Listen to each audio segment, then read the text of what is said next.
आदाब, मैं मीनाक्षी शोरान हाजिर हूं दुनिया भर की सोशियो पॉलिटिकल और इकोनॉमिक इश्यूज पर खास प्रोग्राम लेकर। दुनिया मेरे आगे। हमारे इस खास प्रोग्राम में आज बात भारत ब्रिटेन की ट्रेड एग्रीमेंट की। भारत और ब्रिटेन के रिश्ते सदियों पुराने हैं। हम साझा हिस्ट्री और कल्चरल ट्रेडिशन शेयर करते हैं और एक ज़माने से ब्रिटेन में रहने वाले भारत के लोग, जिन्हें हम इंडियन डायस्पोरा कहते हैं, इन दोनों मुल्कों के रिश्तों के बीच में पुल का काम करते हैं। अगर हम G20 नेशंस की बात करें तो इस लिहाज से ब्रिटेन भारत का सबसे बड़ा इन्वेस्टर है और यही सारी वजह है कि हाल ही में भारत और ब्रिटेन ने फॉर्मल तरीके से फ्री ट्रेड एग्रीमेंट पर बातचीत शुरू की है, जिसके तहत 5 दौर की बातचीत हो चुकी है और मुमकिन है कि दिवाली तक इस बातचीत को मुकम्मल भी कर लिया जाएगा। तो समझने वाली बात यह है कि इस समझौते का मतलब क्या है, मायने क्या हैं और कुछ इंपॉर्टेंट पॉइंट्स इसमें क्या क्या शामिल हैं। भारत और ब्रिटेन के लिए ये कितनी बड़ी अपॉर्चुनिटी है और अपॉर्चुनिटी है तो क्या इसमें कोई चैलेंजेस भी हैं। इसी सब पर बात करने के लिए हमारे साथ स्टूडियो में 3 खास मेहमान मौजूद हैं। भारत के मिनिस्ट्री ऑफ एक्सटर्नल अफेयर्स में इकोनॉमिक रिलेशंस के फॉर्मर सेक्रेटरी रहे एम्बेसडर पिनाक रंजन चक्रवर्ती जी हमारे साथ स्टूडियो में मौजूद हैं। Sir, welcome to the studio. Indian council for research on international economic relations में प्रोफेसर अर्पिता मुखर्जी हमारे साथ स्टूडियो में मौजूद हैं। मैम, बहुत स्वागत है आपका स्टूडियो में। और साथ ही हमारे साथ मौजूद हैं प्रोफेसर विजय कौल जी। और प्रोफेसर विजय कौल जी के बारे में हम आपको बताएं, दिल्ली यूनिवर्सिटी के इकोनॉमिक्स डिपार्टमेंट के former HOD professor Vijay Kumar ji हमारे साथ मौजूद हैं। Sir, welcome to the studio. Global village की हम बात कर रहे हैं, ऑर्डर चेंज होने की भी हम बात कर रहे हैं और वैसे में हम जब ये कहते हैं कि हमारी इकॉनमी जो है अपनी खुद की जिस स्पीड से आगे बढ़ रही है, उस सब के बीच में ये FTA UK के साथ में इसका जो इम्पोर्टेंस है, इसको कैसे आप डिफाइन करती हैं and how important it is, और जो टाइमिंग है वो कितना परफेक्ट है? देखिए, इसकी टाइमिंग तो बहुत अच्छे तरह से सोच समझ के लिया गया था और टाइमिंग बहुत परफेक्ट भी है, क्योंकि नवंबर में इंडिया G20 की प्रेसिडेंसी ले रही है। प्रेसिडेंसी लेने के टाइम पे आपको काफ़ी सारे एजेंडा आपको पुश करना पड़ता है और जब आपके साथ UK और ऑस्ट्रेलिया हो, आप देखिए G20 में आप एजेंडा पुश कर सकते हो, क्योंकि ऐसे भी इंडोनेशिया काफ़ी जगह पे इंडिया के साथ मिलते जुलते हैं। कई सारे मुद्दे जो कि इवन मैं अगर UK के साथ अमेरिका को कंपेयर करूं, just for the sake of it, अगर आप देखिए कई सारे मुद्दे में UK का पोजीशन थोड़ा नरम है। जैसे मानिए डिजिटल ट्रेड में उन्होंने भी अपना GDPR और एक डेटा लोकलाइजेशन क्लॉज अपनाया हुआ है।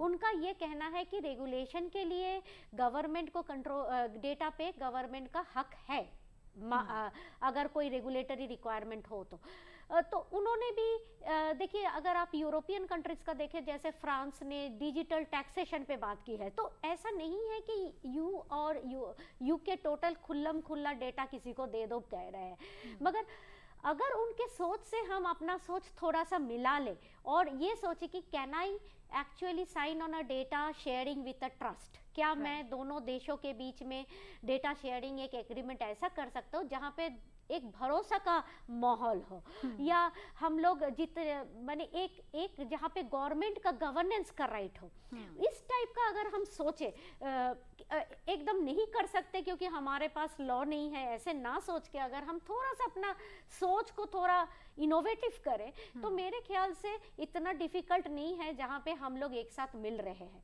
क्योंकि उनका देखिए, उनका जो फाइनेंशियल सेक्टर है इतना सेंसिटिव डेटा है, उनका हेल्थ केयर, वैक्सीन का डेटा इतना सेंसिटिव डेटा है, वो तो प्रोसेस भारत में ही हो रहा है ना, वो तो दे रहे हैं ना हमें वो डेटा शेयरिंग। तो हम भी अगर आप पूरी मुद्दे पे देखिए कि हमारा IT कंपनी को किस में बेनिफिट होगा, जैसे आप सेक्टर बाय सेक्टर सोचिए कि हमारा IT कंपनी को UK के साथ कहाँ पे बेनिफिट होगा, तो मेरे ख्याल से डेटा अगर हमारे देश में आके प्रोसेस हुए तो हमें बेनिफिट होगा।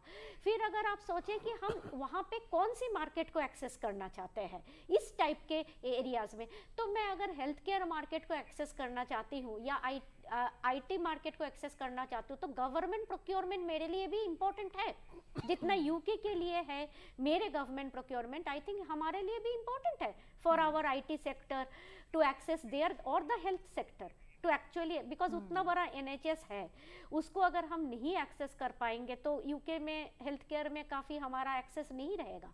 उनका भी काफ़ी सारा चीज़ें गवर्नमेंट के अंदर है।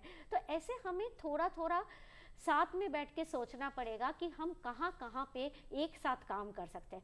और जो बताया गया है कि कोलैबोरेशन का मतलब ये नहीं कि MOU साइन करो। कोलैबोरेशन का मतलब है कि हम कहाँ पे साइन कर सकते हैं कि मेरी डिग्री रिकॉग्नाइज हो।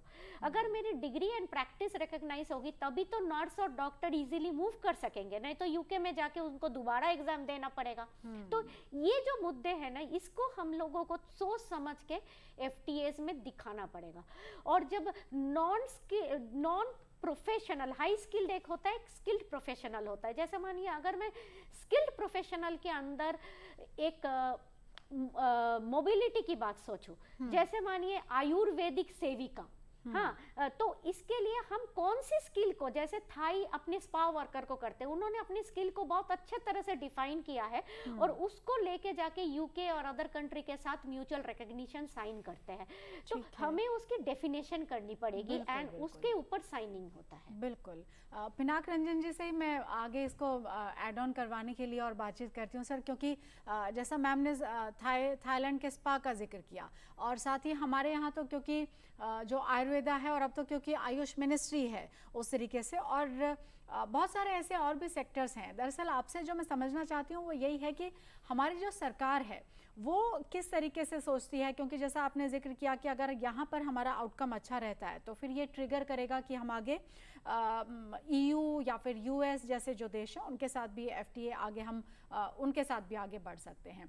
लेकिन हमारे, क्योंकि हम एक डेमोक्रेटिक कंट्री हैं, इसलिए सरकार का विजन कैसा रहता है और सरकार क्या सोचती है और कहाँ तक सोचती है इज़ वेरी इंपॉर्टेंट। उस हवाले से आप क्या बताएंगे?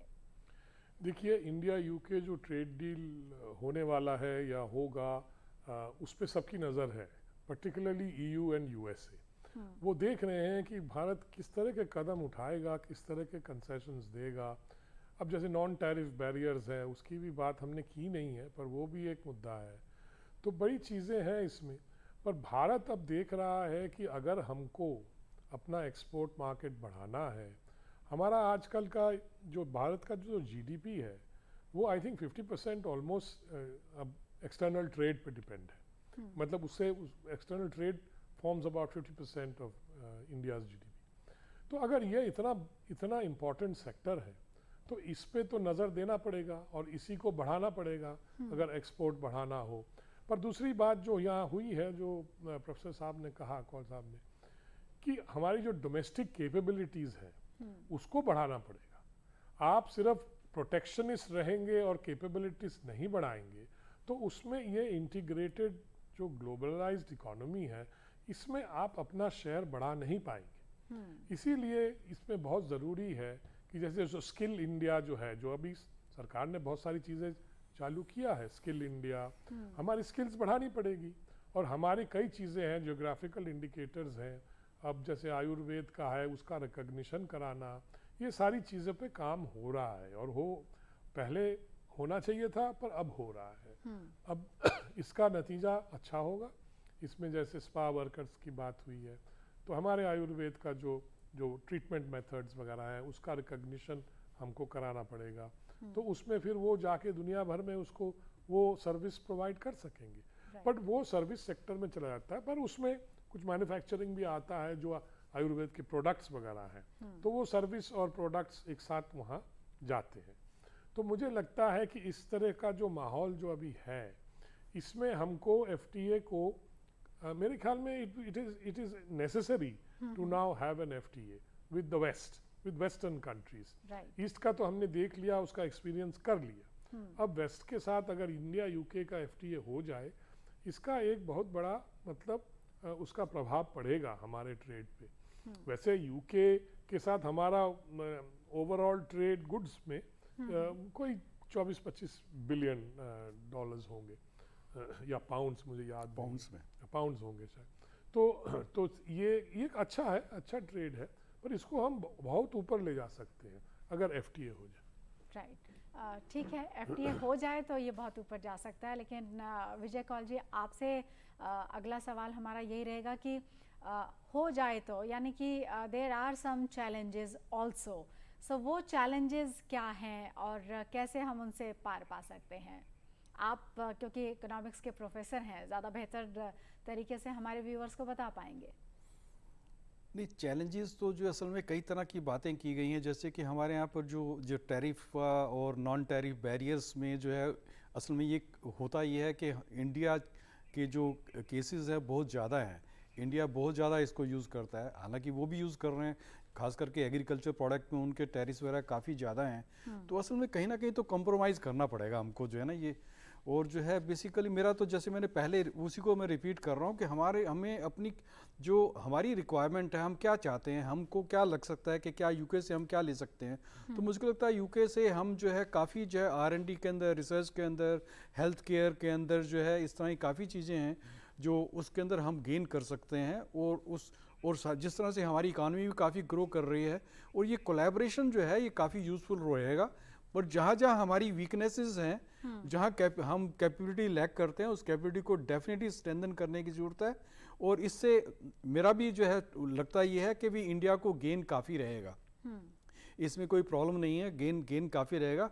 पर जहाँ जहाँ भी प्रॉब्लम्स हैं, जहाँ जो समस्याएं लग रही हैं, जैसे वो बेसिकली ये जो कुछ जो स्टैंडर्ड्स के अंदर हैं और इस तरह के जो स्टैंडर्ड्स की बात है, उसको देख करके थोड़ा सा कहीं हमको जो है कॉम्प्रोमाइज़ करने की ज़रूरत है। बट डेफिनेटली हमारा अपना इंटरेस्ट काफ़ी इंपॉर्टेंट है कि हमारा अपना इंटरेस्ट क्या है, हमारी इंडस्ट्री का इंटरेस्ट क्या है, इंडस्ट्री के। तो इसमें जो कंटिन्यूअस जो स्टेक होल्डर्स कंसल्टेशन बड़ा इंपॉर्टेंट है, क्योंकि अल्टीमेटली जो है जो लोग जो पार्टिसिपेट करने वाले हैं वो तो हमारे स्टेक होल्डर्स हैं, इंडस्ट्री के लोग हैं, सर्विसेज सेक्टर्स के अंदर हैं। तो उनके साथ कंटिन्यूअसली अगर हम जो करें कि उनको किस तरह की प्रॉब्लम आ रही है, किस तरह से हम उनकी प्रॉब्लम्स को दूर कर सकते हैं, वो कंसल्टेशन जो है ये भी काफ़ी आवश्यक है। उसको लेकर के हम तो मुझको लगता है कि सारी भी होगा सर कंसल्टेशन। और जब जो 5 दौर की हमारी जो बातचीत हुई है उससे पहले एक तरीके का ये होमवर्क है अगर हम कहें तो। और जब हम इस डील को क्रैक करना ही चाहते हैं, हम चाहते ही हैं कि नाउ और नेवर ये हमको कर लेना चाहिए, because this is important and timing is so perfect. तो शायद हो भी रहा होगा इन सब चीज़ों के ऊपर, इनको एड्रेस भी किया गया होगा शायद और समझा भी गया होगा। एम आई राइट? ठीक है, बिल्कुल ठीक है। लेकिन सर पिनाक रंजन जी, जो मैं आपसे जानना चाहती हूँ वो यही कि जैसे मैंने पहले आपसे पूछा कि सरकार के हवाले से जो चीज़ें होनी चाहिए या कितना इम्पॉर्टेंट रोल रहता है, यहाँ पर जियोपॉलिटिकल के अकॉर्डिंग ही मैं आपसे समझना चाहती हूँ कि जो वे फॉरवर्ड आप देख रहे हैं वो क्या है और वो कितना फ्रूटफुल हम ये कह सकते हैं, और इसके लिए कंट्रीब्यूशन या हम कहें कि कंसिस्टेंसी, कौन सी ऐसे फैक्टर्स हैं, कौन सी ऐसी चीज़ें हैं जिनकी ज़रूरत है और वो हमको ज़्यादा इम्पैक्टफुल और ज़्यादा फ्रूटफुल भी रहेगा अगर हम उस तरीके से आगे बढ़ते हैं? तो देखिए, एक मैक्रो चीज़ है कि अगर जियोपॉलिटिकली देखें, अगर भारत को एक शक्तिशाली देश बनना है तो डोमेस्टिक इकोनॉमी को बढ़ाना पड़ेगा, रोबस्ट करना पड़ेगा और हमको जीडीपी ग्रोथ मेंटेन करना पड़ेगा। अब वो कैसे करेंगे, उसके कई उपाय हैं।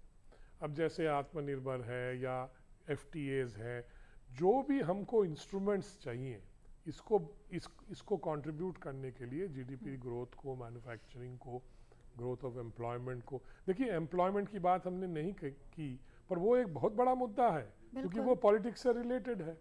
कि अगर लोगों को नौकरी नहीं मिल रही है तो वो पॉलिटिकल इम्पैक्ट होता है उसका।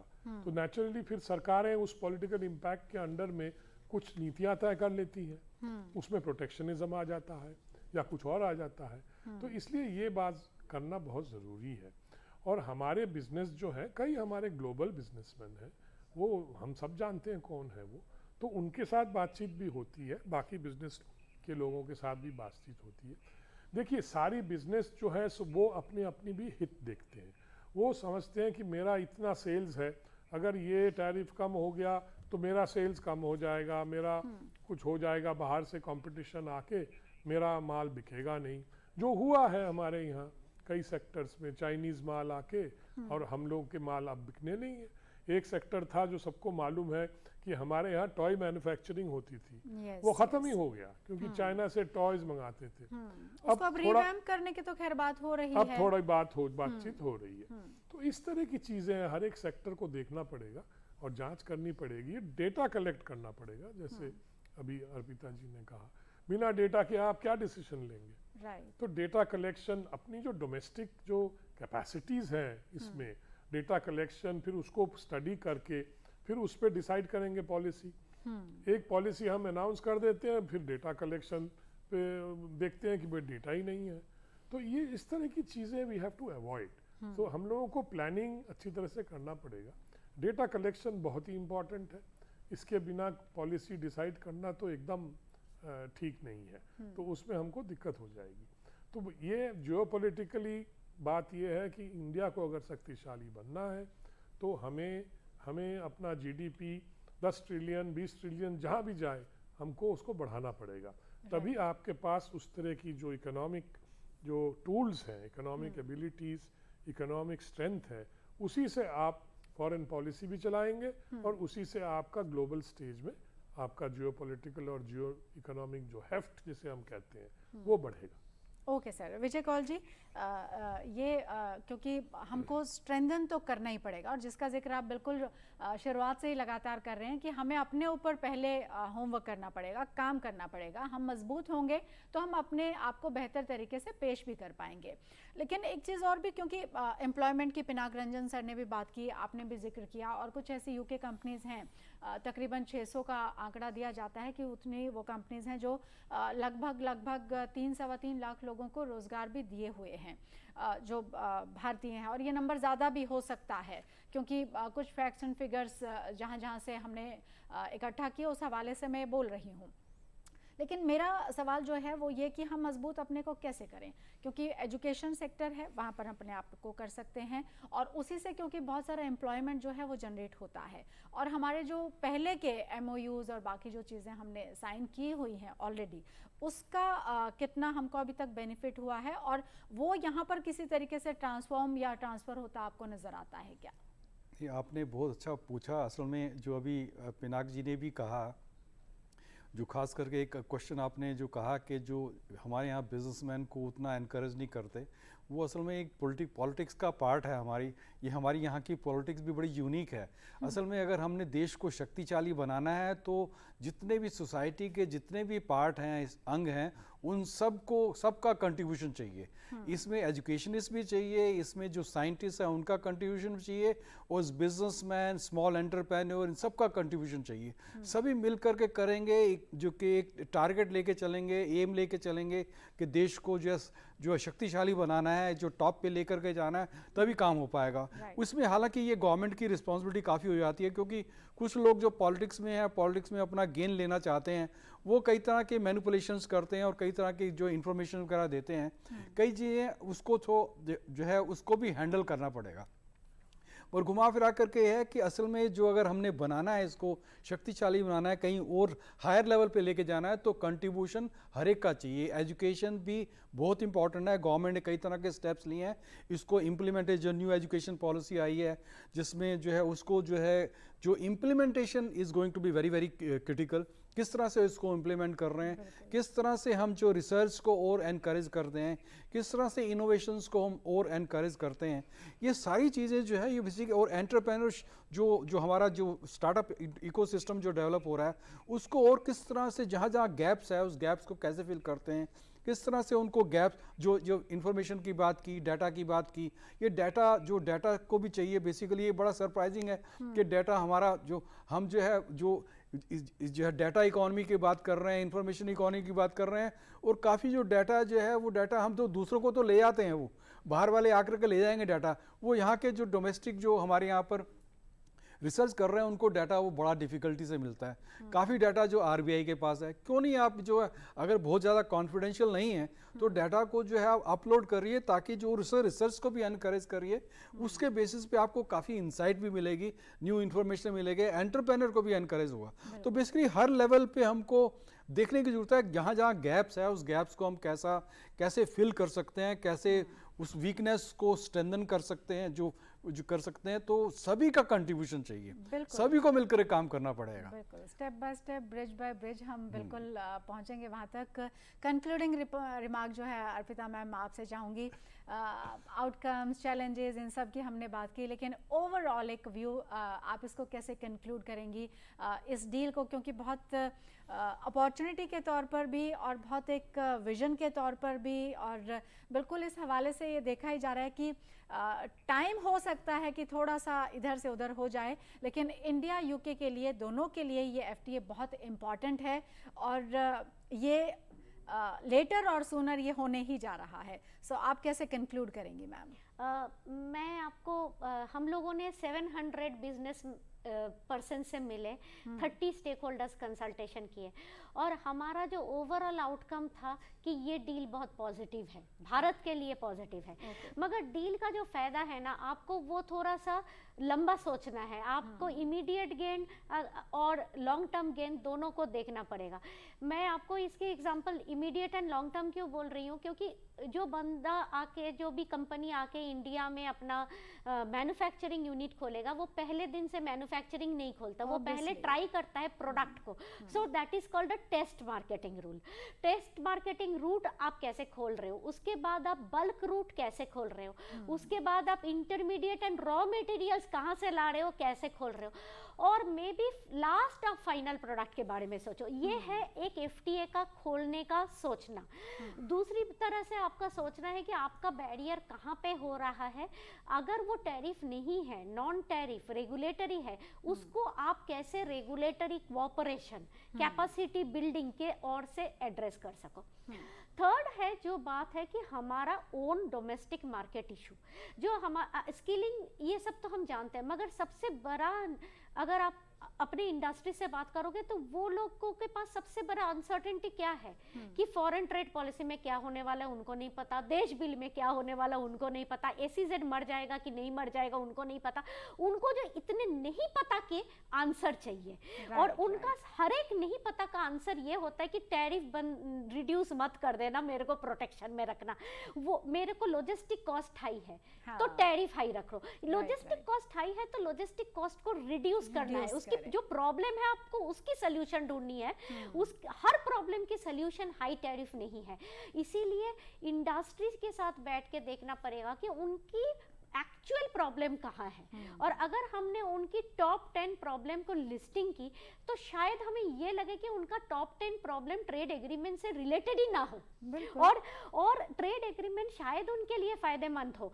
तो जब हमें ये बात पता चल जाएगा, हमें इसके साथ साथ दूसरे मार्केट की बैरियर की बहुत अच्छी नॉलेज होनी चाहिए। जब आप ट्रेड एग्रीमेंट करोगे आपकी फुल नॉलेज रहने चाहिए कि दूसरी कंट्री में क्या बैरियर है, और मेरे ख्याल से हमारे इंडस्ट्री इसमें बहुत अच्छा फीडबैक दे सकता है। जैसे कि USTR, United States trade representative report होती है, इंडिया को ऐसा एक रिपोर्ट बनाना चाहिए, और इंडिया को एक ओवरऑल एक्सपोर्ट स्ट्रेटेजी होनी चाहिए। अगर एक ओवरऑल एक्सपोर्ट स्ट्रेटेजी आ जाए और एक ये बैरियर की नॉलेज आ जाए, मेरे ख्याल से ट्रेड एग्रीमेंट में हमारा फायदा होने वाला है। बिल्कुल, और एक तरह से आउटकम यही है। हमारे जो तीनों एस्टीम गेस्ट यहाँ पर बैठे हुए हैं, जो बातचीत हमारी हुई है उसका आउटकम यही नज़र आ रहा है। अगर हम कंक्लूजन के तौर पर देखें, और जैसा अर्पिता मैम ने भी अभी कहा कि बहुत परफेक्ट सा और पॉजिटिव सा एक सिनेरियो नज़र आ रहा है। आई एम श्योर कि जब हम आइंदा इस मसले पर कभी भी बात करेंगे तो आज जो हमने बातचीत की है उससे आगे बढ़ते हुए हम बातचीत करेंगे।